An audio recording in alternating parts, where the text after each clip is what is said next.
យ៉ាមុនតន់អញនឹង collaboration ជាមួយនឹង One Piece តគ្នាខ្ញុំមួយថាខ្ញុំទុកមួយហើយខ្ញុំតែថាខ្ញុំនិយាយលេងអីតែរឿងហ្នឹងគឺវាពិតមែនតគ្នាប៉ុន្តែក៏វាមិនប្រកាសថា 100% ដែរគ្រាន់តែគេដាក់ survey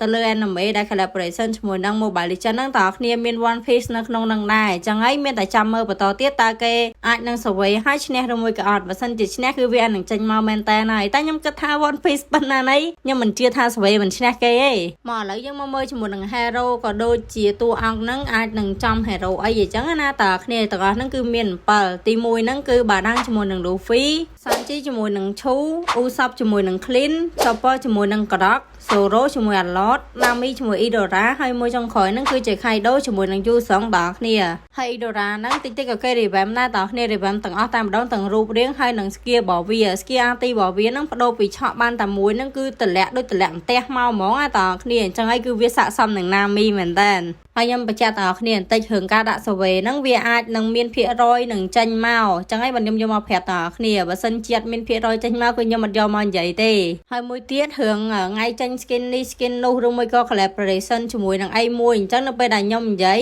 មានអ្នកខ្លះគាត់ថាចេះតែបោកគ្រាប់ឆ្នាំហើយអត់ឃើញចេញខ្ញុំមិនបោកអីទេដល់គ្នាអាហ្នឹងគឺវាអញ្ចឹងមែនតើមិនមើលគីមីខ្ញុំប្រាប់កាលពីមុនថាគេ revamp ចេញមកអញ្ចឹងឥឡូវវាចេញមកអញ្ចឹងដែរតែគ្រាន់តែរូបរាងវាខុសគ្នាពេលដែលគេចេញមកភ្លាម